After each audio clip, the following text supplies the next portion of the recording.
এই বাচ্চাগুলা কোন থেকে জন্ম হলো রে? সন্ধ্যার সময় মুরগি খোঁজে মেয়ে মানুষ, দেখবেন সন্ধ্যার সময় ঘরের মধ্যে মুরগি টুরগি ঠিক মতো উঠলো কিনা, দেখে তো সব মুরগি উঠছে, একটা মোরগ ওঠেনি। মেয়ে মানুষ কয় আলহামদুলিল্লাহ, কয় না এই মোরগ কুটি গেল, কোন মুরগির পিমত পড়লো, এক খুঁজাই বার করা লাগবে। 3-4 বাড়ি খুঁজে দেখে যে এক ঘরা দুটাই মোরগ আর একটা মুরগির সাথে কটকট কটকট করতেছে। খপ করে ধরা কে আমার ঘরাত মুরগি নাই, এই আমার ঘরের মুরগি বাদ দেয় তুই অন্য ঘরাত ঢুকলি কেন? কি বুঝতেছেন? মুরগি সন্ধ্যার সময় খোঁজে, গরু ছাগল সন্ধ্যার সময় গোয়াল ঘরে উঠলো কিনা প্রত্যেকটা মরদ মানুষ কিন্তু দেখে কি দেখে না ভাইজান? তাহলে মুরগি দেখেন সন্ধ্যার সময়, গরু ছাগল দেখেন সন্ধ্যার সময়। এখন সন্ধ্যা পার হয়ে এসার নামাজ হয়ে আসতেছে, এই বাচ্চাগুলো কোন জায়গাতে আছে? আর বাপ মাওকে খোঁজার দরকার নাই? এরা কি গরু মুরগির চাইতো দাম কম হলো নাকি? খোঁজে না কেন? এই জন্য রাসূল বলেছেন 7 বছর বয়স থেকে তালিম দাও, 10 বছর বয়স থেকে জোর করে মসজিদে নিয়ে যাও। তাহলে 7 বছর থেকে যদি আপনার বাচ্চাদের তালিম দিতে পারতেন, ওরা বাইরে চিল্লাচিল্লি করতো না। দিচ্ছেন না, মনে করতেছেন আল্লাহ ভালো করে দিবি, তাই না? আল্লাহ ভালো করবি। বিয়ে করে যখন বউ পাবি তখন আপনি লাত্তি দিয়ে থুইয়া শহর চলে যাবি। জোরে কোন কথা ঠিক কিনা? ছোট ছোট বাচ্চাদেরকে আদর করে সামাল দিবেন। আদর করে যখন না হবে তখন মৃদু শাসন করার কথা ইসলামে আছে। আল্লাহর বান্দারা একটু মনোযোগ দিয়ে শুনবেন। এই কথা যেই মাত্র আল্লাহ নবী আবু জেহেলের কাছে কইছে, সঙ্গে সঙ্গে আবু জেহেল বলতেছেন নাউজুবিল্লাহ, পাগল তুমি পাগল।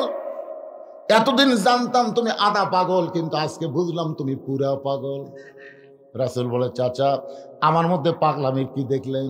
আবু জেহেল বলতেছে আমি জীবনে 2 বার বাইতুল মুকাদ্দাসে গেছি, যেখানে যাইতে লাগে 30 দিন, আসতে লাগে 30 দিন। যাইতে কয় দিন আর আসতে?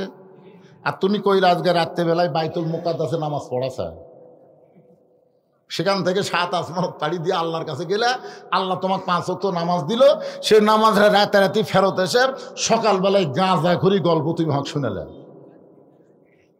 আসলে তুমি একটা পাগল। এই কথা বলে আবু জেহেল যখন দৌড় মারতেছে, রাসূল চিল্লায় বলে চাচা 1000 বার আমাকে পাগল বলেন, কিন্তু আপনি দৌড়ান কেন? আবু জেহেল বলতেছে অনেক চেষ্টা করলাম, আমার এলাকা থেকে তোকে বের করার ইস্যু পাচ্ছিলাম না, কারণ কিছুদিন হলো আমি খেয়াল করে দেখতেছি আমার বাড়ির দিকে সবাই থুতু দেয় আর তোর বাড়ির দিকে সবাই সালাম দেয়। আমি কিছুদিন হলে মানুষজনকে দেখতেছি এই রাস্তাতে যাওয়ার সময় আমার বাড়ির থুতু দেয় আর তোর বাড়ির সালাম দেয়। কি মনে করতেছেন? আমার কাছে তোর বাড়ি, আপনার যারা হজ করছেন তারা দেখেননি আবু জেহেলের বাড়ি আর নবীর বাড়ি কিন্তু একসাথে লাগানো।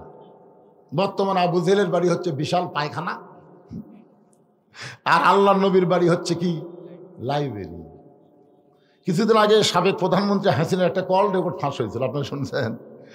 বলতেছে আমাকে কেন্দ্র অফিসের খবর কি, তখন বলতেছে পেশাব পায়খানা। মানুষজন তো কেউ যায় না, কেউ যদি যায় পেশাব করবার যায়, পায়খানা করবার যায়। কি বুঝতেছেন?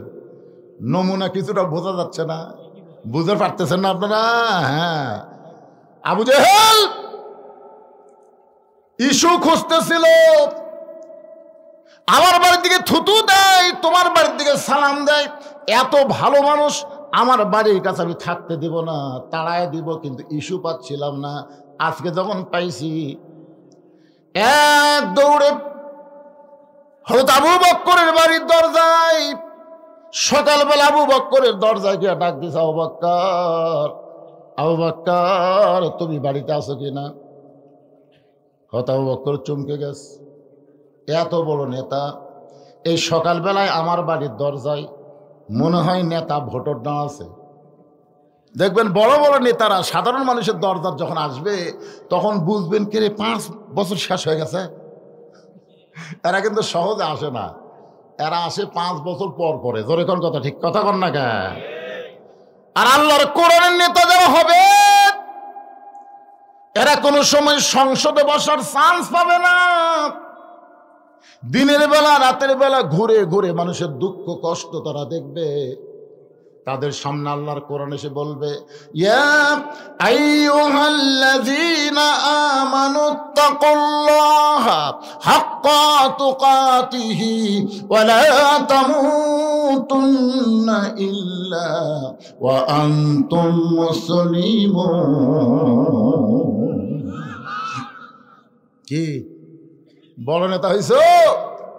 বাংলাদেশের মতন 96টা দেশের খলিফা হযরত ওমর মেম্বরে বসে নিজের গালে নিজে চড়ায়।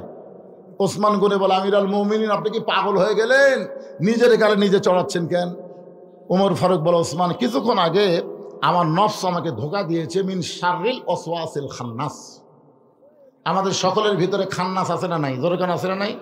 এই খান্নাস আমারে কইছে আমি নাকি অর্ধ পৃথিবীর খলিফা। ওসমান গনি বলতেছে, ঠিকই তো কইছে, আপনি তো অর্ধ পৃথিবীর খলিফা। ওমর ফারুক ওসমান বর্তমান চিন্তা করতো, তাহলে আজকে বাড়ি ঘর ছেড়ে পলান লাগতো না। ধরে করার কথা ঠিক কি না? আপনার আমার ভবিষ্যৎ কি? মশান তো ভালোই মারতেছেন। একজন কয়, ভাই মসজিদে ভয় ঢুকি না কেন?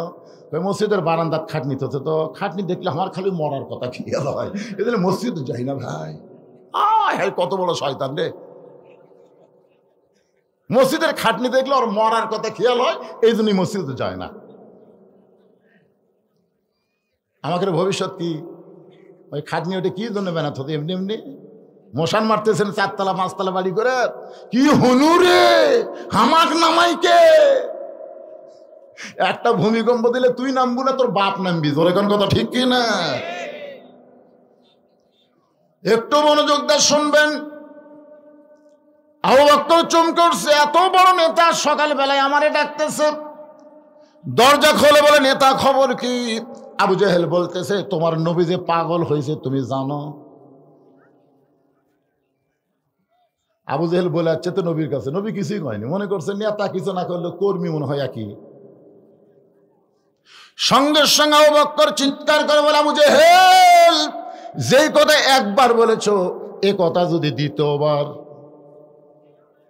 হাতের দিকে তাকান, যে কথা একবার বলেছ এ কথা যদি আর একবার, যে মুখ দিয়ে কইছ ওই টুটি আর থাকবি না। আবু জেহেল কয়, এত নরম কর্মী, মানে নবীর যত কর্মী আছে সাহাবী আছে সবচাইতে নরম হলেন আবু বকর। সবচাইতে নরম কি? কথা কয় না। সবচাইতে গরম হলো হযরত ওমর, সবচাইতে ধনী হলো ওসমান গনি, আর সবচাইতে জ্ঞানী হলেন হযরত আলী। আবু জেহেল বলতেছে, আবু বকর তুমি নরম মানুষ, এত গরম হয়ে আমার গলা চাইপা ধরার কারণ কি? আবু বকর বলতেছে, আবু জেহেল নবীর বিরুদ্ধে কথা শোনার পরে কেউ যদি নরম থাকে তাহলে বুঝবে সে মুসলমান নাই, মুনাফিক হয়ে গেছে। আল্লাহ নবীর বিরুদ্ধে কথা শুনলে আপনারা নরম থাকবেন, তাই না? ইন্নাল্লাহা মা সাবিরিন, ধৈর্যশীলদের সঙ্গে আল্লাহ আছে রে। নবীর বিরুদ্ধে বলতেছে আল্লাহই ব্যবস্থা নিবে, আল্লাহই ব্যবস্থা নিবে, আমাকে গন্ডগোল করে লাভ নেই। নবীর বিরুদ্ধে কথা বলে এইটাকে যদি কেউ যদি মনে করেন যে আল্লাহ সবকিছু করবে, আল্লাহ যেরকম ফিলিস্তিনের মুসলমানকে আল্লাহ রক্ষা করবে, ভাই আমাদের করার কি দরকার? আমাদের বাংলাদেশের দরকার নাই, কোরআন নিয়ে কিসের আন্দোলন করা লাগবে? দরকার নাই, সব কিছু আল্লাহ করে, সব আল্লাহ করবে। তাহলে মক্কা বিজয়ের দিনে আল্লাহ নবী কাবা ঘর ঢুকে দেখে 360টা মূর্তি। ওমর ফারুক বলেন, ইয়া রাসূলুল্লাহ কাবা আল্লাহর ঘর, সেই ঘরের মধ্যে মূর্তি কেমনে ঢুকলো? আল্লাহ নবী বলেন, ওমর শুধুমাত্র একটা ছাড়া আর কোনোটাকে আল্লাহ হেফাজত করবে না, শুধুমাত্র একটা। ধরে বলেন কয়টা? সে একটার নাম কি? আল্লাহর কোরআন। আল্লাহ বলেছেন, ইন্না নাহনু নাযালনা যিকরা ওয়া ইন্না লাহু লাহাফিজুন। কোরআন হেফাজতের দায়িত্ব কার হাতে? এইটারে কেউ কিছু কম বেশি করতে পারবে না। এই কোরআন অনুযায়ী আমাদের চলতে হবে। এই জন্য আল্লাহ কোরআনে হেফাজতের দায়িত্ব নিয়েছে, আর আমরা কোরআন অনুযায়ী গোটা পৃথিবীকে চালাবো। জোরে কর কথা ঠিক কিনা? জোরে কর। রাসূল বলে, ওমর আমরা সব হিজরত করে মদিনায় গেছি, আর এই ফাঁকে এরা দেখছে কাবার আশেপাশে কোনো আল্লাহওয়ালা নাই, মূর্তি ঢুকেই। আমাদের বাংলাদেশে মূর্তি ঢুকছিল না, কথাখান ঢুকছিল না। 6 আগস্টের খবর কি?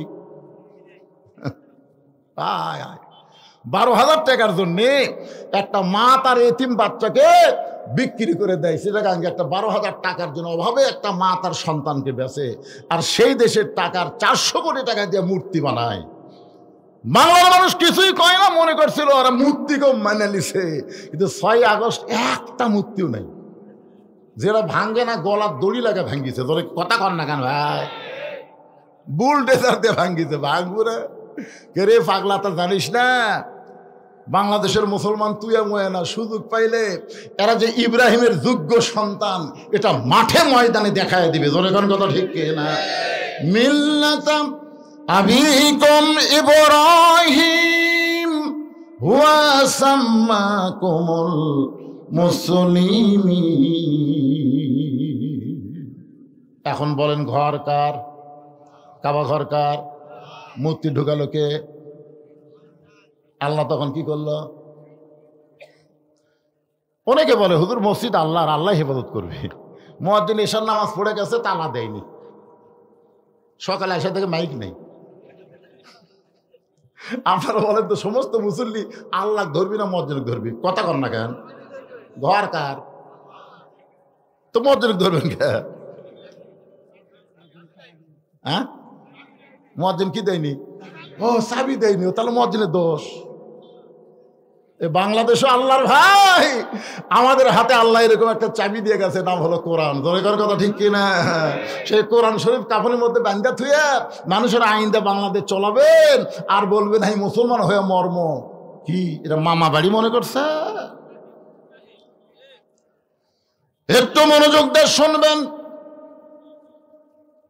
আবু বকর বলে, আবু জেহেল আল্লাহ নবীর বিরুদ্ধে কথা শোনার পরে কেউ যদি চুপ করে থাকে তাহলে বুঝবা সে মুসলমান নামের মুনাফিক। আবু জেহেল বলতেছে, আবু বকর আমি কি কারণে পাগল কইলাম একটাবার কি শুনবা না? আবু বকর বলে, তাহলে বলে তো তোমার খবর কি? আবু জেহেল বলতে, তোমার নবীর সঙ্গে সকালবেলা আমার দেখা হলো। তোমার নবী কইল আজকে রাত্রেবেলা নাকি বাইতুল মুকাদ্দাসে গিয়া 2 রাকাত নামাজ পড়াইছে, সেখান থেকে 7 আসমান পাড়ি দিয়া আল্লাহর আরশে গেল। আল্লাহ পাক নাকি 5 ওয়াক্ত নামাজ দিল। সেই নামাজ রাতারাতি ফেরত এসে সকালবেলা এই গাঁদা করি গল্প আমারে শোনাইলো। এখন বলে আবু বকর এইটাকে বিশ্বাস করা যায়? আবু বকর, আবু জেহেল এই কথা যদি আল্লাহর নবী বলে থাকে তাহলে এক বিন্দু মিথ্যা বলে নাই। আবু জেহেল কয়কারে আমার সকালটাই মাটি রে, আমি কার কাছে কি খবর দিলাম? আপনারা বলেন তো, সবার কাছে সব খবর দিয়ে কাম হবে? পৃথিবীর যত খবর আছে সমস্ত খবরের মধ্যে ভুয়া থাকতে পারে। আপনারা বলেন তো এই কোরআনের খবরের মধ্যে কোনো ভুয়া আছে? কারণ এই কোরআনকে বলা হয় খবরে ওয়াহেদ। এ কোরআনকে কি বলা হয়? খবরে ওয়াহেদ, মানে 1 নম্বর খবর, যার মধ্যে কোনো ধোঁকা নেই, যার মধ্যে কোনো গোজামিল নেই, যার মধ্যে কোনো সন্দেহ নেই। এই সন্দেহমুক্ত, গোজামিল মুক্ত, ধোঁকামুক্ত কোরআন যারা নিয়ে আসে তাদের কাছে তোমরা যতই খবর দাও, ওরা সব খবর একটু কোরআনের কাছে নিয়ে এসে জাস্টিফাই করবে। জোরে কোন কথা ঠিক কে না? আবু জেহেল চিন্তায় পড়ে গেল, সকালবেলাটাই আমার মাটি।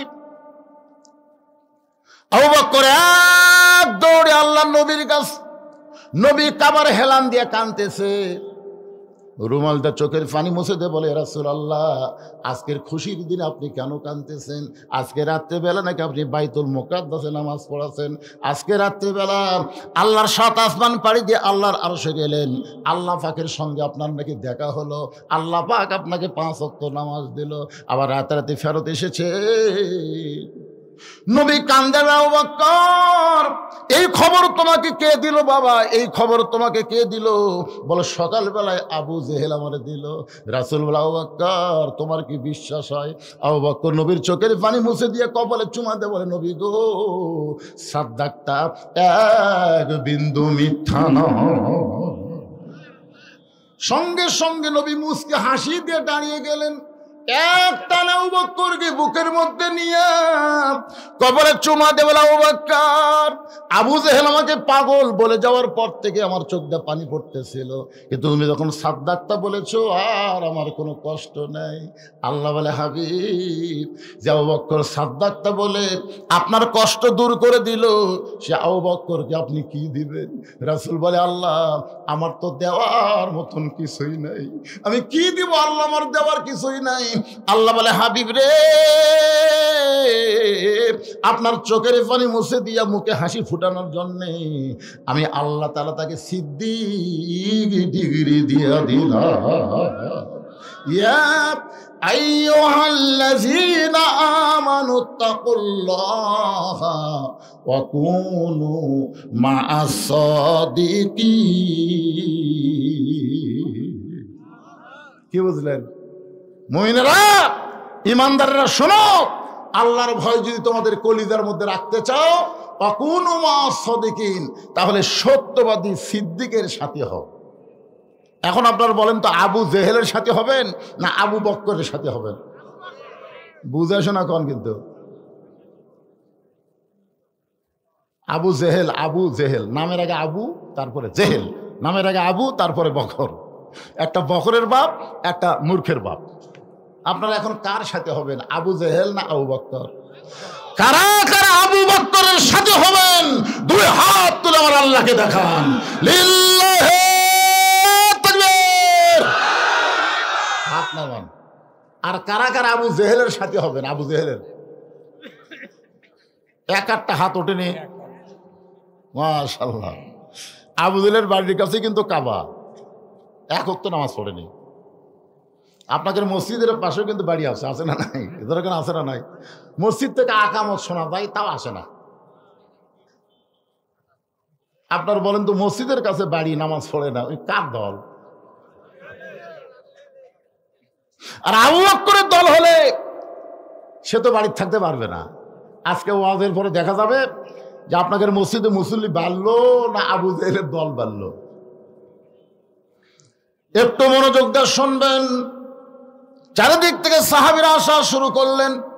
সবাই এসে নবীকে বললেন, ইয়া রাসূলুল্লাহ, আজকে রাত্রিবেলায় নাকি আল্লাহর কাছে গেছিলেন, সুবহানাল্লাহ বলেন। ওগো আল্লাহর নবী, আল্লাহ পাক আপনাকে 5 ওয়াক্ত নামাজ দিল, আপনার কাছে আমরা শুনতে চাই 5 ওয়াক্ত নামাজ সম্পর্কে। রাসূল বলেন, সাহাবীরা তোমরা বসো। সমস্ত সাহাবীরা যখন হেরেমের মধ্যে বসে গেলেন, এমন সময় আল্লাহ নবী 5 ওয়াক্ত নামাজ সম্পর্কে আলোচনা করবেন। কয় ওয়াক্ত? জোরে কন। 5 ওয়াক্ত। এক সাহাবী দাঁড়িয়ে বললেন, হুজুর, কিছু বেয়াদবি নেবেন না, আমরা এতদিন জানি আল্লাহু আকবার, আল্লাহ হলেন সবচাইতে বড়।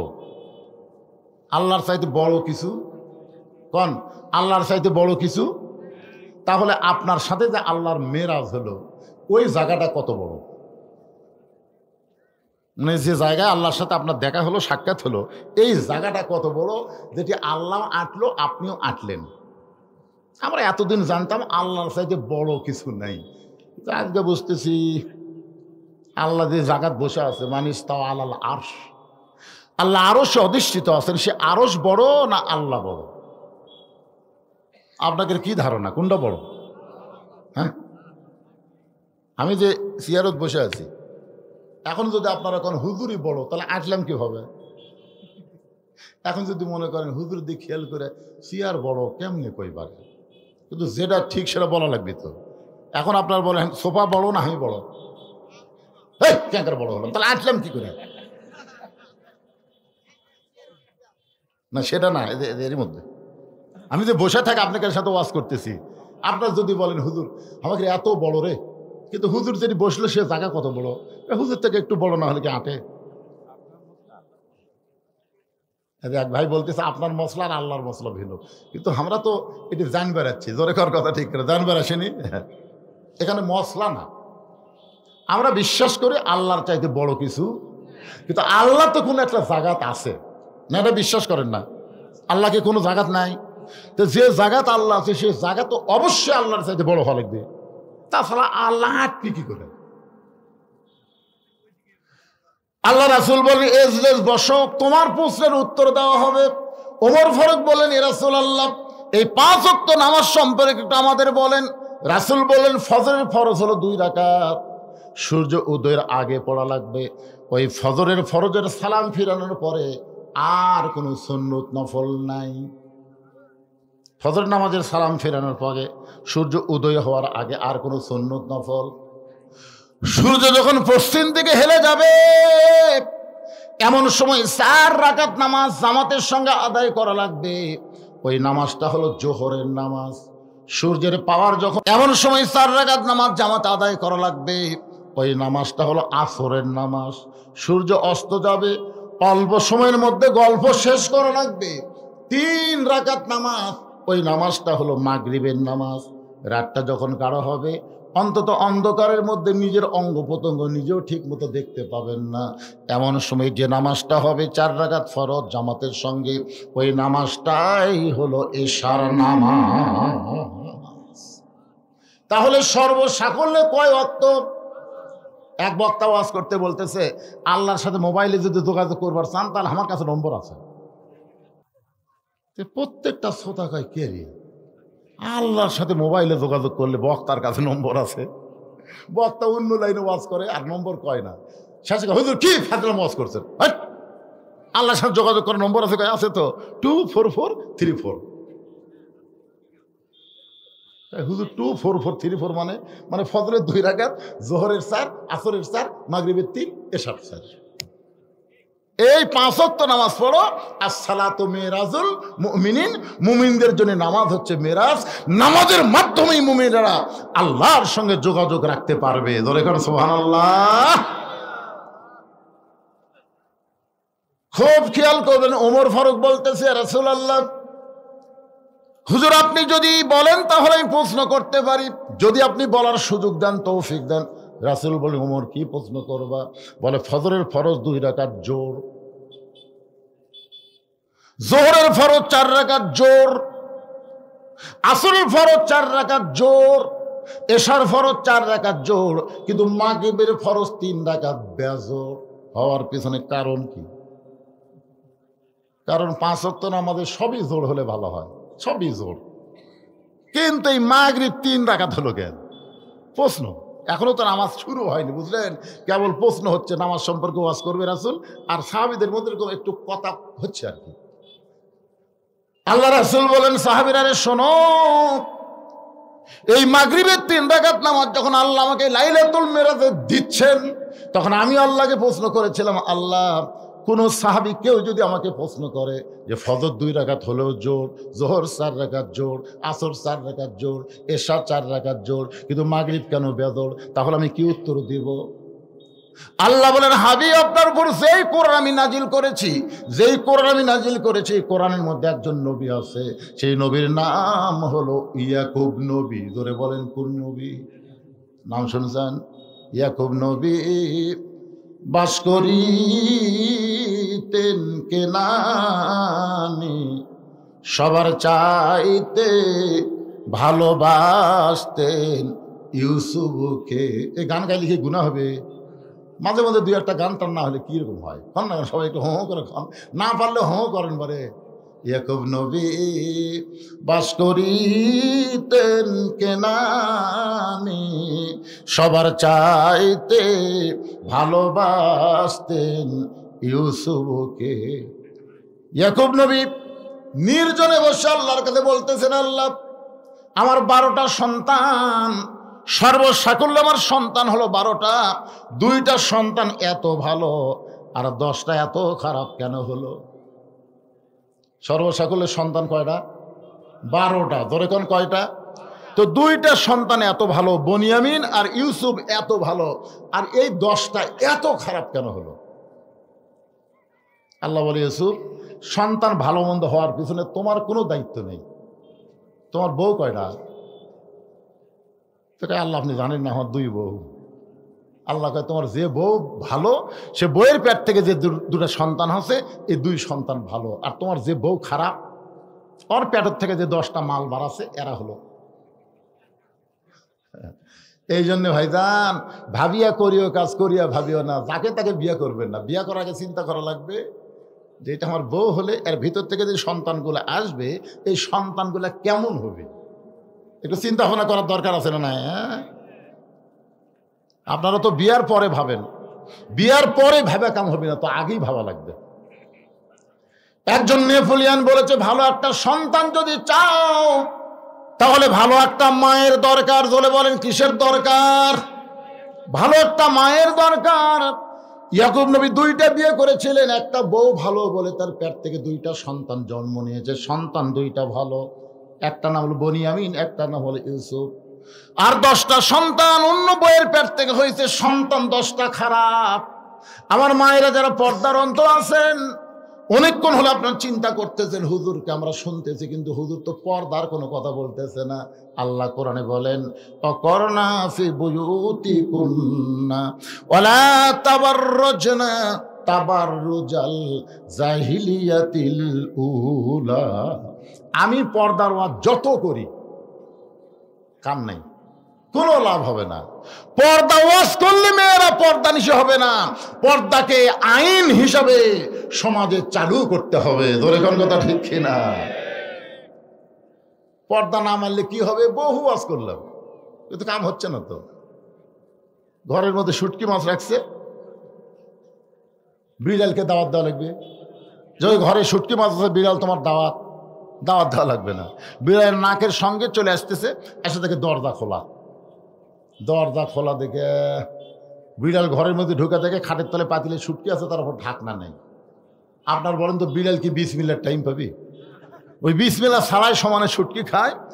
ঘরের মালক খসর খসর শব্দ পাই, কে রে আমার শুটকি কে খায়? সাথে বিড়াল হায় হায় 2000 টাকা কেজি শুটকি বিড়াল খাচ্ছে, পিছন থেকে খপ করে ধরছে, এই বিড়াল আমার শুটকি তুই খাস, পুনরায় যদি শুটকি খাস তোকে 20টা ব্যাত মারবো।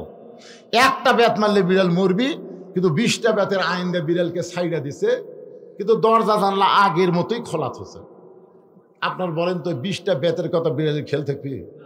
আজকে সরকার যত আইন করুক, ধর্ষণ করলে মৃত্যুদণ্ড, অ্যাসিড মারলে মৃত্যুদণ্ড, এ করলে এই দণ্ড, যতই আইন করুক, কোন আইন দিয়ে সমাজের নারীদের নিরাপত্তা দিবার পারবে না।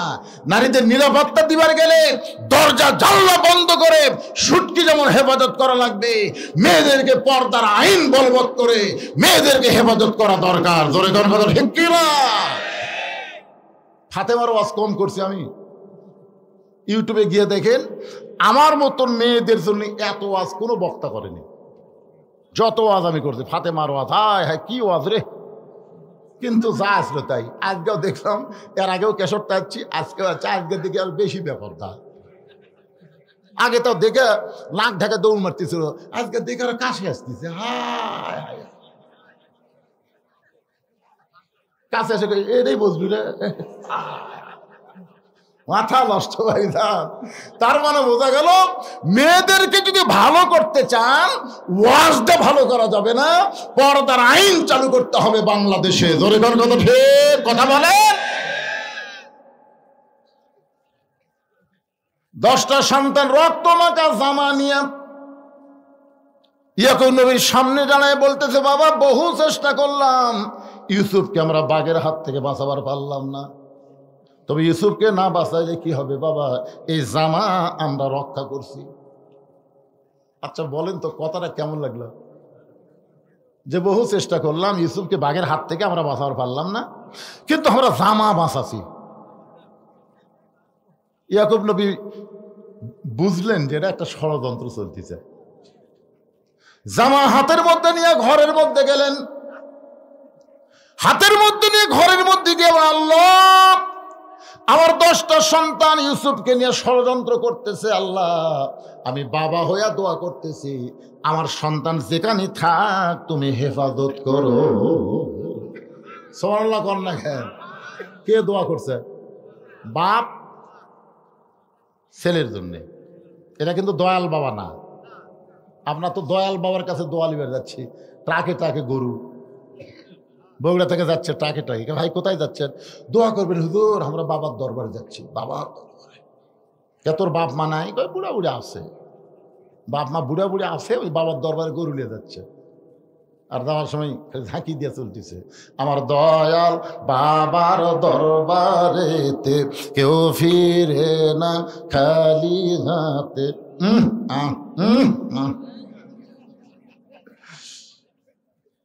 আপনারা বলেন তো, নিজের বাপ মাকে বুড়া বুড়ি কয়া বাবার দরবারে গৌরুলিয়া যায়, এরা কি আসলেই ভালো না যাওরা? কথা বলেন। তোমার কড্ডি বাপ লাগে রে? তোমার কত বাবার দরকার? আল্লাহ কোরআনে বলেছেন, ওয়াকাযা রাব্বুকা আল্লা তা'বুদু ইল্লা ইয়াহু ওয়া বিল ওয়ালিদাইনি ইহসানান। রে দুনিয়ার সন্তানেরা শোনো, আল্লাহর ইবাদতের পরেই তোমাদের 2 নম্বর দায়িত্ব হলো তোমাদের বাপ মার প্রতি ইহসান করো, দয়া করো, ভক্তি করো। তোমাদের বাবা যদি মূর্খ হয় আর 1000 আলেম যদি তোমার পক্ষে দোয়া করে, আর তোমার বাবা যদি তোমার বিপক্ষে দোয়া করে, ওই আলেমদের দোয়া কবুল হওয়ার আগে তোমার বাবার দোয়া আল্লাহর দরবারে কবুল হবে। তাই বাপ মার মনে কষ্ট দিও না। বাপ মার মনে কষ্ট দিয়ে নামাজ হবে না, রোজা হবে না, হজ হবে না, যাকাত হবে না, কোন ইবাদত আল্লাহর দরবারে কবুল হবে না। সন্তানের ব্যবহারের কারণে বাপ মা যদি শব্দ উচ্চারণ করে, সঙ্গে সঙ্গে তার সব ইবাদত মাটি হয়ে যাবে।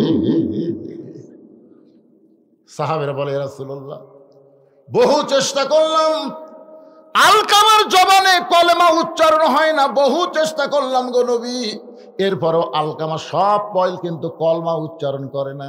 রাসূল বলেন, কোন ব্যক্তি সারা জীবন যদি পাপ করে আর মৃত্যুর সময় যদি কলেমা উচ্চারণ করতে করতে মারা যায়, শুধু কলেমা জারি থাকার কারণে আল্লাহ তার জীবনের সব গুনাহ মাফ করে দেয়। আর কোন ব্যক্তি যদি সারা জীবন নামাজ রোজা সব ইবাদত করেছে কিন্তু মরার সময় জবানে কলমা উচ্চারণ হলো না, তোমরা বুঝা নিও তার একটা ইবাদত আল্লাহ কবুল করেনি। নবী নিজে গেলেন, আলকামার মাথাটা নবী নিজের উরাতের উপরে নিলেন। আলকামা হচ্ছে বদরি সাহাবী, জোরে কান সুবহানাল্লাহ, বদরি সাহাবী। আর কি করতেছে? নবী আমার কপালে চুম্বন দিয়ে বললেন, আলকামা বলো লা ইলাহা ইল্লাল্লাহ, লা ইলাহা ইল্লাল্লাহ। বললেন, সাহাবীরা রে, তোমরা জিকির করো। আলকামার সামনে কোনো শব্দ বলা যাবে না, শুধু একটাই শব্দ হবে, লা ইলাহা ইল্লাল্লাহ। নবী কপালে চুমা দেয়, আলকামার ঠোঁটে চুমা দেয়, আর বলো লা ইলাহা ইল্লাল্লাহ। আলকামা আবল তাবল কথা কয় কিন্তু কলেমা উচ্চারণ করে না। নবী ডাক দেবে, আলকামার বাড়িতে যাও, কে আছে খবর দাও, যদি থাকে আমার দরবারে নিয়ে আসো। সাহাবীরা আলকামার বাড়ি পর্যন্ত গেলেন, খবর পাইলেন তার একটা বৃদ্ধা মা এখনো দুনিয়ায়। ডাক দিয়ে বললেন, মা গো, আপনার আলকামার কোনো ব্যবহারে কি আপনি কষ্ট পাইছেন? আলকামার জন্য কি আপনি কোনো গোয়ার দোয়া করেছেন? মা বলতেছে, বইয়ের বুদ্ধি শুনে আলকামা একদিন আমাকে ধাক্কা মারছিল। বইয়ের কথা বিশ্বাস করে মাকে বিশ্বাস করেনি, আমারে ধাক্কা মারছে, আমি পড়ে গিয়ে বলছি তোর শাস্তি আল্লাহ দিবে। সাহাবীরা বলতেছে, চলেন নবীর কাছে। আলকামার মাকে নবীর দরবার আনা হলো। নবী বললেন, মা, আলকামাকে মাফ করে দাও। মা বলতেছে, এত কষ্ট দিছে বইয়ের কথা শুনে, আমি আলকামাকে মাফ করব না। রাসূল বললেন, তাহলে তোমরা আগুন আর খড়ি একত্র করে আগুন লাগাও, আলকামাকে আগুনে পুড়ে ছাই করে দাও। যে আলকামার মুখে সব কথা উচ্চারণ হয়, কলেমা উচ্চারণ হয় না, সে মরে গেলে তো জাহান্নামী হবে। খামাকা দুনিয়াতে তাকে দাফন করে কি হবে? পুড়ে ফেলো। আগুন আর কাঠ একত্র করে যখন আগুন জ্বালাবে, আলকামার মা চিল্লায় বলে, আমার সন্তান, আমার সন্তান দুনিয়াতে আগুনে পুড়াবে, আমি সহ্য করব না, আমি আমার সন্তানকে মাফ করে দিলাম। নবী বলে, যাও আলকামার কাছে, মুখের কাছে কানটা লাগায় শুনতেছে আলকামা আল্লাহর কলেমার জিকির করতেছে। বইয়ের বুদ্ধি শুনে মারে কষ্ট দাও, বইয়ের বুদ্ধি শুনে বাবাকে দেখতে পাও না, এমন সন্তান আজকে সতর্ক হয়ে যাও। দেখো বাবা সন্তানকে কেমন ভালোবাসে। নির্জনে গিয়ে আল্লাহর কাছে বলতেছে, আল্লাহ আমার ইউসুফকে তুমি হেফাজত করো। বাবার দোয়া আল্লাহ কবুল করেছে। কূপের মধ্য থেকে ইউসুফকে বণিকেরা তুলেছে। পানি পান করতে গিয়ে দেখে চাঁদের মতো সুন্দর ফুটফুটে সন্তান, হাত পাও বাঁধা। তোলার পরে সবাই বলতেছে, আমি নিব, আমি নিব, আমি নিব। সবাই নিবার চায়, সুবহানাল্লাহ কন্যাকে। সবাই ইউসুফকে নেওয়ার জন্য যখন জিকির করতেছে, বণিকের সর্দার বলতেছে তাহলে টুকরা টুকরা করে নেওয়া হোক। বলে টুকরা টুকরা করে নিয়ে কি হবে? তাহলে একে বাজারে বিক্রি করে যে টাকা হবে আমরা সবাই টাকা ভাগ করে নিব। আজিজ মিশরের বিবি জুলাইখার কাছে 1 লক্ষ স্বর্ণ মুদ্রা দিয়ে বিক্রি করা হলো। আজিজ মিশরের স্ত্রী জুলাইখা ইউসুফকে লালন পালন করা শুরু করলেন। কোরআনে প্রথম বলা হয়েছে অলাদন, সন্তান হিসাবেই তাকে লালন পালন করতেছে। কারণ বহুদিন বিয়ে হয়েছে, জুলাইখার পেট থেকে কোনো সন্তান হয় না। মেয়েরা কিন্তু সব কিছু পাইলেও একটা না পাইলে বিয়া খুশি, সেটা হলো সন্তান। মেয়েদেরকে আপনি সব দিলেন কিন্তু একটা সন্তান হয় না, ওই মাটা সবচেয়ে বড় কষ্টে। ধরে কোন কথা ঠিক কি না? মা মাতৃত্বে খুশি। ইউসুফ যখন বড় হয়ে গেল, পুরুষ মানুষ যখন বড় হয়, আল্লাহ তখন তার কিছু জিনিস প্রকাশ করে দেয়। এগুলো জিনিস দেখলেই বোঝা যাবে লোকটা পুরুষ মানুষ। সোনাল্লাহ না কেন? প্রথম মোষ, দাড়ি। মরদ মানুষের চিহ্ন আছে না নাই? আমার এক সম্পর্কে বোন হয়, আমাকে বলে ভাইজান আমার স্বামী শাকিব খানের মতন সুন্দর তো, কিন্তু রাস্তায় যখন স্বামী নিয়ে যায় তখন রাস্তার মেয়েরা খেলে আমার স্বামীর দিকে ফেল ফেল করে তাকা থাকে। আমি বউ, আমার সামনে আমার স্বামীর দিকে কোনো মেয়ে মানুষ তাকালে আমার খুবই খারাপ লাগে। আমার স্বামী আমি একলাই দেখবো, কোনো মেয়ে যেন না দেখে। কোনো দোয়া আছে? আমি বললাম একটা দোয়া আছে, তোমার স্বামী চাচা বানাও। যেই কইছি চাচা বানাও, কথার বুঝবার পারেনি। হুজুর আপনি একটা আলেম মানুষ, আপনি একটা কথা বলেন স্বামী চাচা কবার, এ তো চাচা কবার করছি, তাই চাচা বানাবার করছি রে। এমন কিছু তোর স্বামীকে করবি সবাই যেন চাচা কর। বুঝতে পারছে? হাতটাও ধরে 4 আঙ্গুল দাঁড়িয়ে তো আছে। এখন ওই বউ স্বামীগুলা রাস্তার মধ্যে তাই একটা মেয়ে মানুষও তাকায় না, কারণ চাচার দিকে তাকাবি। কোনো মেয়ে যদি ভুল করে তাকায় তাহলে সালাম দেয়, বলে চাচা কেমন আছেন? বউ কয়ে যাক রে, স্বামী আমার একলাই হয়ে গেল। কি কোন মরদ মানুষের চিহ্ন নাই? কথা কোন আছে না নাই? আমারও আর শোনার পরও এক স্বামী দাঁড়িয়ে রাখে না। আমাকে এক মেয়ে বলে হুজুর এইরকম তো, আপনি যতই দাঁড়িয়ে ওয়াজ করেন আমারটা রাখতেছে না। আমি বলে এখন তোমাকে ওয়াজ করা লাগবে। কি ওয়াজ? আমি শিখে দিলাম। স্বামী কেবল মার্কেট থেকে আইসে, স্বামীর হাত ধরে ড্রেসিং টেবিলের সামনে গেছে, যে বউ বলতেছে দেখো তোমার চেহারা আমার চেহারা একই চেহারা, আমারও দাড়ি মোছ নাই, তোমারও দাড়ি মোছ নাই, দেখো দুইজনে কি একই লাগতেছে রে। কিছুক্ষণ পরে বউ বলতেছে আল্লাহ যদি আমাকে দাড়ি দিত, আল্লাহ যদি আমাকে মোজ দিত। মেয়ে মানুষের কোন দাড়ি হয়? তোর বউ এই মরদ, পুরুষ মানুষ কোন দাড়ি কামানো হয়? তারপরে আর দাড়ি কামায়নি, কারণ মরদ হওয়া লাগবি তো, হওয়া লাগবে। কথা কর না কেন? এই কথা কর না কেন? কি হয়ে গেছে? কি হচ্ছে?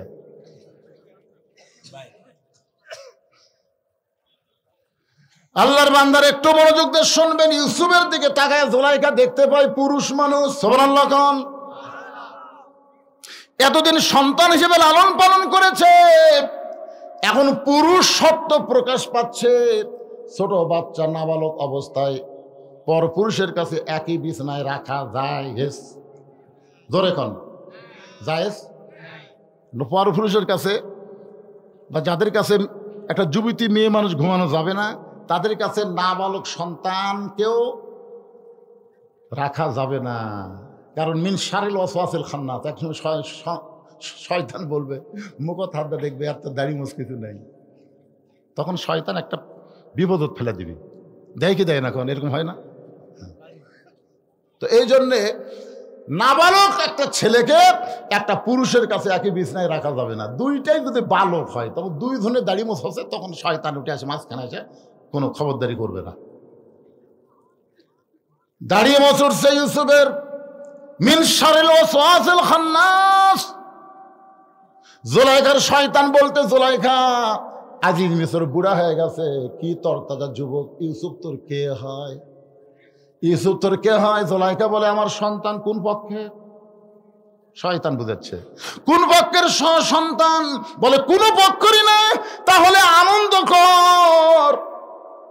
এই জন্যে পালক পুত্র ইসলামে জায়েজ করা হয় নাই। নবী একজনকে পালবা দিয়েছিলেন, তার নাম হলো জায়েদ। জোরে কার নাম কি? জায়েদের বউ যখন জায়েদ ছাইড়া দিলেন, বেটা তার বউ ছাইড়া দিলেন, আল্লাহ বলেন নবী গো জায়েদের বউকে আপনি বিয়ে করেন। নবী বললেন, আল্লাহ দুনিয়ার সমস্ত মানুষ জানে জায়েদ আমার সন্তান, আমার সন্তানের বউকে কেমনি বিয়ে করব? আল্লাহ বলে, এইটাই তো জানাবো। পালক পুত্র কোনোদিন পুত্র না, ধর্ম বাপ কোনোদিন ধর্ম বাপ না, ধর্ম মা কোনোদিন মা হতে পারে না। মা যিনি মা একটাই, ধরে কোন কথা ঠিক কি না? ধর্ম বাপ ধর্ম ভাই এগুলা জায়েজ, কথা বল না জায়েজ। পালক পুত্র মা যদি মারা যায় কবরে নামাজ পারবে? একবারে বলেন না পারবে, আরো জোরে বলেন পারবে? এটা আমার ধর্মের ভাই, ধর্মের ভাই শুধু পালিয়ে হাত বাড়বে, এগুলো একটাও জায়েজ নেই। আমাদের মধ্যে এগুলো বানায় ধর্মের বাপ। একটু মনোযোগ দিয়ে শুনবেন। ইউসুফ আল্লাহর নবী, জুলাইখা ওয়াসওয়াসা পাই ইউসুফের গায়ে কেবল হাত দিছে, নবী বুঝবার পারছে, চিৎকার করে বলতেছে জায়েজ নাই। জুলাইখা বলে, কি জায়েজ নাই? ইউসুফ বলে, এরকম হাত দেওয়া জায়েজ নাই। জুলাইখা দেখতে দেন, সোজা আঙ্গুলে ঘি যখন উঠবে না, আঙ্গুল বাঁকা করা লাগবে। আঙ্গুল বাঁকা করার জন্য ঘরের মধ্যে নিয়ে গেলেন, প্রত্যেকটা দরজায় তালা দেয়া চাবি জুলাইখার কাছে রেখে অন্দরমহলে গিয়ে বলিস, সব দরজা বন্ধ করে দিয়েছি, জানলা বন্ধ করেছি, তুমি আর আমি, আমি আর তুমি ছাড়া কেউ নাই। আজকে আমার মনের বাসনা পুরা করতে চাই। ইউসুফ চোখের পানি বের করে বললেন, ইন্নী আখাফুল্লাহ, আমি আল্লাহকে ভয় করি। সোনালা ধরে কর না খায়, দরজা জানলা বন্ধ করে অকাম করতেছেন, মনে করতেছেন বাপ ঘুমাচ্ছে মাও ঘুমাচ্ছে, দরজা বন্ধ। এখন যদি অশ্লীল ভিডিও দেখি, দেখবি কে রে? কেউ না দেখলেও কে দেখে? আরো জোরে। জুলাইখা বলতেছে দরজা জানলা বন্ধ। ইউসুফ নবী বলতেছেন, আমি আল্লাহকে ভয় করি, কেউ না দেখলেও আমার আল্লাহ দেখবে। জুলাইখা জোর করে যখন অন্যায় করতে চায়, ইউসুফ নবী মারছে দৌড়।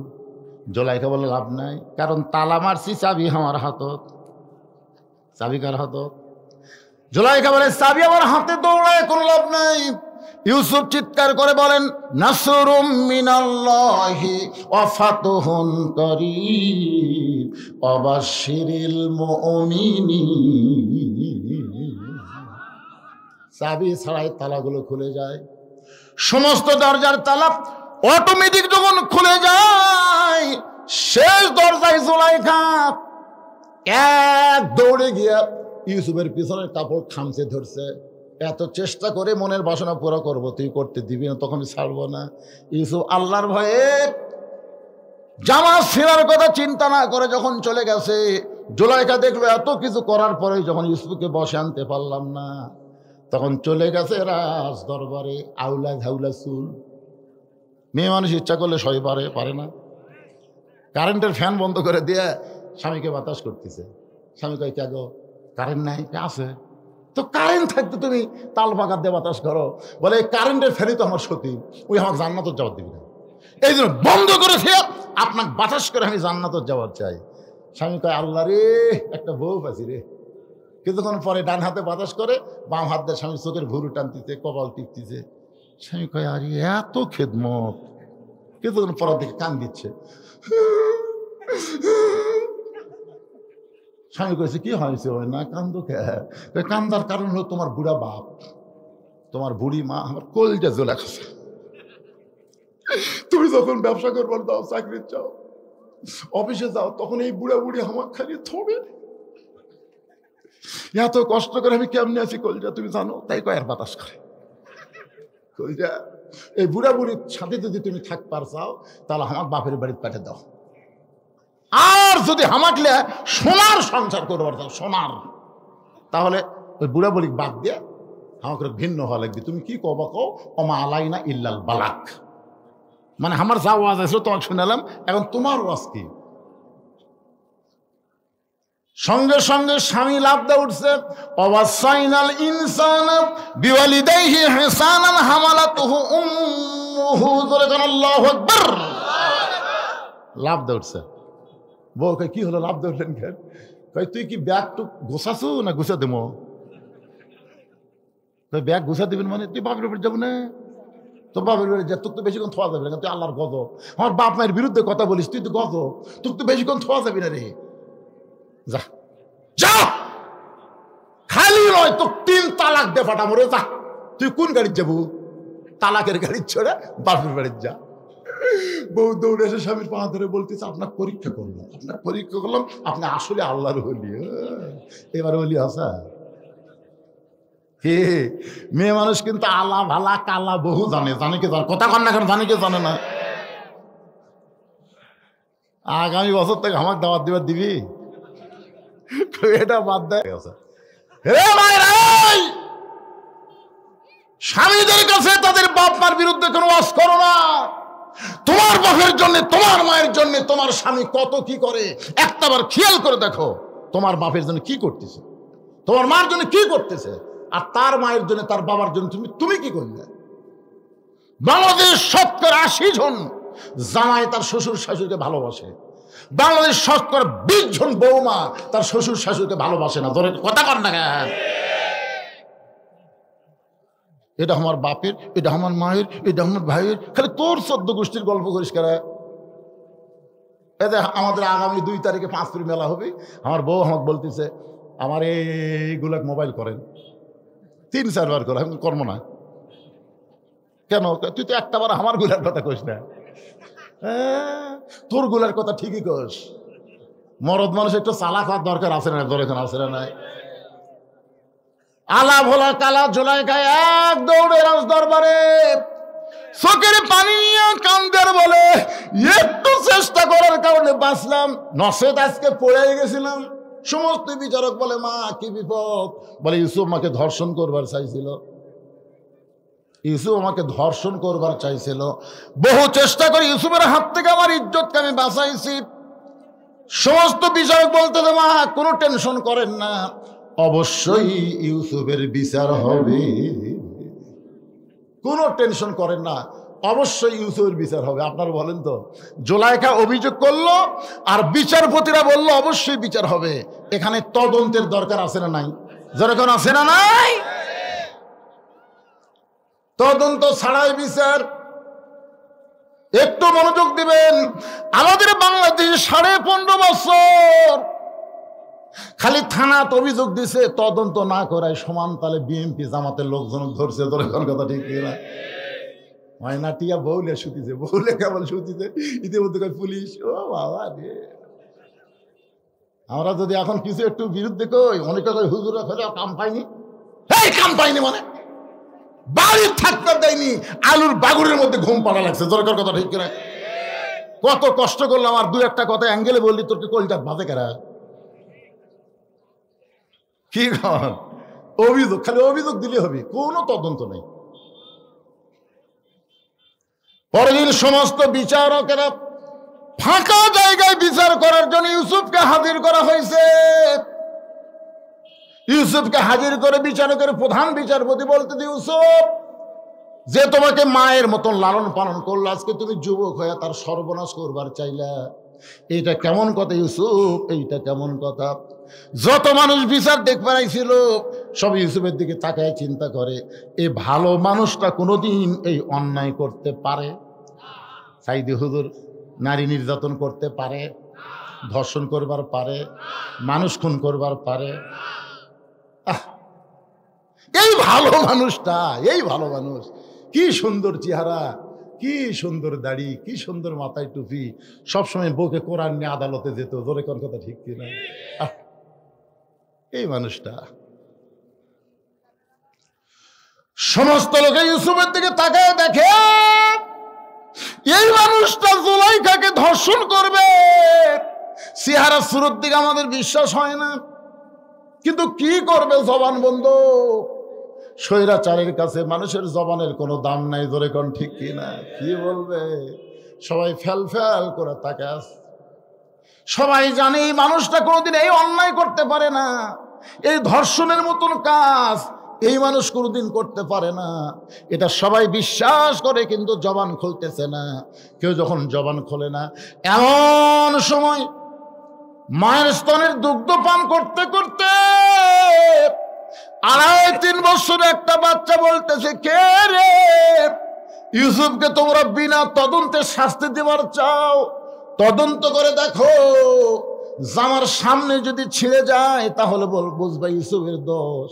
কারণ ইউসুফ জোলাইকাকে ধরবার চাচ্ছিল, জোলাইকা বহু কষ্ট ইউসুফ থেকে ইজ্জত বাঁচাইতে, তাহলে জামার সামনে ছেঁড়া হবে। আর যদি পিছন দিকে জামা ছেঁড়া হয় তাহলে বুঝবা জোলাইকার দোষ। কারণ ইউসুফ অন্যায় করবে না, জোলাইকা জোর করে করাবে। তোমরা তদন্ত করে দেখো। সমস্ত বিচারক বলে কে কথা কয় রে, কে কথা কয়। এই বর্তমান স্বৈরাচারীর যুগে কথা বললে তার ভয়। কথা কি কয় রে, এত মরদ কে হলো রে, তদন্তের কথা কয়। মা বলতেছে এটা বড় মানুষ না, শিশু বাচ্চা, কি করবেন, মেরে ফেলে দেবেন না কি করবেন। তেজের উপরে নিয়ে যাওয়া হলে শিশু বাচ্চা। সবাই বলতেছে বাচ্চার কোনো দোষ নাগে, তদন্ত করো। সমস্ত বিচারক তদন্ত করে দেখে জামার সামনে তো ছিঁড়া দূরের কথা, একটা ময়লা পর্যন্ত লাগে নাই। আর জামার পিছনে দেখে ছিঁড়া ছোট কালো ময়লা। সমস্ত বিচারক চোখ বন্ধ করে মনে মনে বলে ইউসুফ তুমি নির্দোষী, কিন্তু আমরা জবান খুলবার পারতেছি না রে ইউসুফ, আমরা চাপে পড়েছি। চাপত পড়ে কিন্তু এ ভালো মানুষগুলাকে ফাঁসি দেওয়া হলো। ধরে কোন কথা, কথা কন না কেন রে ভাই, কথা কন না, এখনো কথা কন না। অনুবেক্ষণ যন্ত্র দিয়া, দূরবীন যন্ত্র দিয়া মতিউর রহমান নিজামী হুজুরের এলাকায় যা খোঁজেন, একটা দোষ বার করতে পারেন কিনা। মুজাহিদের বিরুদ্ধে একটা দোষ পান কিনা, কামারুজ্জামানের বিরুদ্ধে একটা দোষ পান কিনা। যে এলাকায় তার বড় হয়েছে এলাকার লোকেরা বলে এদের চাইতে ভালো মানুষ পৃথিবীতে একটাও নাই। সালাউদ্দিন কাদের এলাকার যায় দেখেন। আজকে বিএনপির অনেক নেতা আওয়ামী লীগের পুনর্বাসন চাচ্ছে। সালাউদ্দিন কাদেরকে অন্যায়ভাবে হত্যা করা হলো, একটা বারে সে কথা খেয়াল করে না। তোমরা বিএনপিরা জানো না তোমাদের ম্যাডামকে তার কত স্মৃতি বিজেতে বাড়ি থেকে গলা ধাক্কা দিয়ে বের করে দেওয়া হয়েছে। তোর কথা ঠিক কিনা তোমরা জানো না তারেক জিয়াকে কিভাবে অন্যায় করা হয়েছে। যে দুইটা এতিমকে লালন পালন করলো, সে এতিমদের মাল কোনোদিন আত্মসাৎ করতে পারে না। এতিমদের মাল আত্মসাতের কারণে তার বিরুদ্ধে 5 বছর জেল দেওয়া হলো, আপিল করলে হলো 10 বছর। আপিল করলে সাজা বাড়ে। তারপরে বিএনপিরা তোমাকে মাথা ঠিক হয় না, তার মানে এবার হবি। এত নির্যাতন কোন দলকে করেনি যেটা বিএনপিকে করা হয়েছে। ধরে কথা কন না কেন ভাইরে, একটা নেতা বাড়ি থাকতে পারে নাই। নানা ধরনের কেস, 40 কেস, 50 কেস, 100 কেস, সব ফতুর হয়ে গেছে। তারপরেও আওয়ামী লীগের নিষিদ্ধের পক্ষে আমরা না, তিনি নিষিদ্ধের পক্ষে না, তোমরা কুইর পক্ষে। এই যে সেদিন একটা উবাই উঠছিল, ইউনুস পলাছে, ইউনুস পলাটার খবর এটা কিন্তু উবাই, এটা শোনাই আওয়ামী লীগের কিছু লোক যে এক জামাতের বাড়ি এক বিএনপির বাড়ি ভাঙিয়েছে জানেন। উবাই শোনাই, তাহলে উবাই শুনে যদি বাড়ি ভাঙে, যদি আওয়ামী লীগ আবার আসে, তাহলে বিএনপি তোমাকে খবর কি হবে আর আমার কি হবে চিন্তা করছে।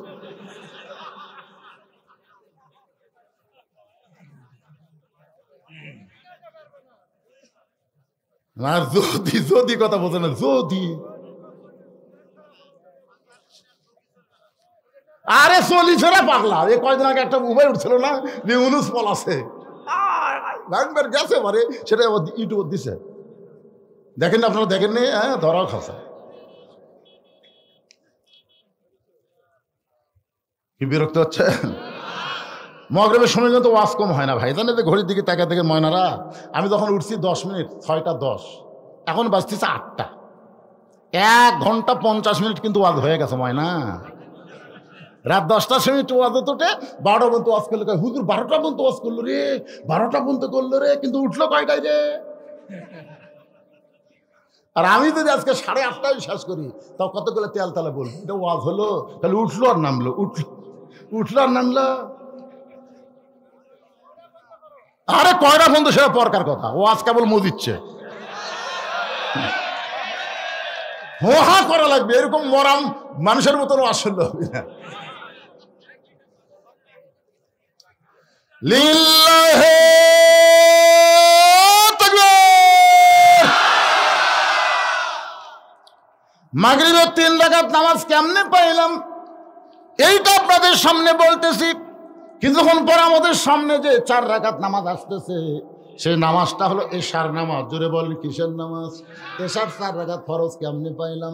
বাজান গো, বর্তমানে একটা নবী এখনো মৃত্যুবরণ করে নাই, চতুর্থ আসমানে বহাল তবিয়ত আছে।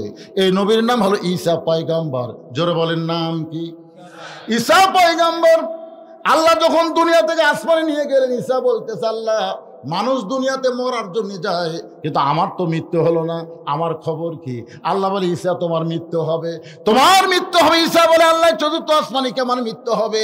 আল্লাহ বলে, ঈসা রে, চতুর্থ আসমানে তোমার মৃত্যু হবে না, তোমার মৃত্যু হবে দুনিয়ায়। ঈসা বলে, আবার নবী করে কবে পাঠাইবেন? আল্লাহ বলে, নবী করে না, তোমাকে বিশ্ব নবীর উম্মত করে দুনিয়াতে প্রেরণ করা হবে। সঙ্গে সঙ্গে ঈসা নবী এক নিয়তে 4 রাকাত নামাজ আদায় করে। আল্লাহ বলে, ঈসা রে, এই 4 রাকাত নামাজ আদায় করার কারণ কি? ঈসা বলতেছে, আল্লাহ আপনি আমাকে নবী করে দুনিয়াতে পাঠাইছিলেন, আমি তেমন খুশি হতে পারি নাই, কিন্তু বিশ্ব নবীর উম্মত করে দুনিয়াতে প্রেরণ করবেন, এই খুশিতে শুকরিয়া স্বরূপ 4 রাকাত নামাজ পড়ে আপনাকে শুকরিয়া জানাই। আল্লাহ বলে, নবী গো, এই ঈসা নবীর 4 রাকাত নামাজ আমার এতই ভালো লাগলো, আপনার উম্মতের জন্য এশার 4 রাকাত ফরজ হিসাবে দিয়া দিলাম। আপনার উম্মতেরা এশার 4 রাকাত ফরজ নামাজ যখন জামাত আদায় করবে, ঈসা নবীর সমপরিমাণ সওয়াব আমি আল্লাহ দিয়া দিব। এখন এখানে একটা মারাত্মক কথা, সে কি? ঈসা নবী বিশ্ব নবীর উম্মত হওয়াতে খুশি না বেজার? আর আমরা? তাহলে আমার সঙ্গে সকলে বলেন, নবী না হয়ে দুনিয়ার, না হয়ে ফেরেশতা আল্লাহর, হয়েছি উম্মত আপনার, তার তরে শুকুর। আমি কিন্তু আলোচনা করতেছি মাগরিবের 3 রাকাত। মাগরিবের 3 রাকাত কিন্তু এখনো বলা হয় নাই। আমি আপনাদের সামনে বলবো মারাত্মক কিছু ওয়াজ এই মাগরিবের নামাজের মধ্যে আছে, শুনবেন না ভাইজান? কারা কারা শুনবেন আল্লাহকে একটু হাত দেখান। এই যারা হাত তোলেন তারা তোলেন, টেনে তোলেন, লিল্লাহু আকবার, হাত নামান। মাত্র 10টা মিনিট আপনাদের একটু ধৈর্য ধরা লাগবে। এই মসজিদের জন্য, মসজিদের উন্নয়ন কল্পে মাহফিল, আপনাদের কাছে চাদর যাবে, রুমাল যাবে, অথবা ব্যাগ যাবে, যেটাই যাবে, একজন উঠবেন না। এই সময় যদি হাত তোলার পরে ওঠেন, এখন হাত তুললেন আর লাফ দিয়ে উঠলেন, তাহলে আশা করা যায় কিছু একটা হতে পারে, পারে না? কি হবে? হয়তো দেখবেন আপনারা উঠে পর পারতেছেন না, আপনি দাঁড়াবার পারতেছেন না, প্যারালাইসিস হয়ে গেল, কি করবেন? চাচা চাচা আমার গামছা না দিয়ে হাতত দিতে 500 টাকা। আল্লাহ ভাস্তার এই 500 টাকা দানকে আল্লাহর ঘরের জন্য কবুল করেন সকলে বলেন আল্লাহুম্মা আমিন। এই বাজারে এই গামছা, রুমাল, কুটি এগুলো আছে, সেট করা আছে, দেন না ব্যাগ দিয়ে। ও ব্যাগ মাস হয়ে দাও, ব্যাগ দাও, একের সাইড থেকে ধরো, বেশি লম্বা সময় আদায়ের জন্য দেওয়া যাবে না, দাও।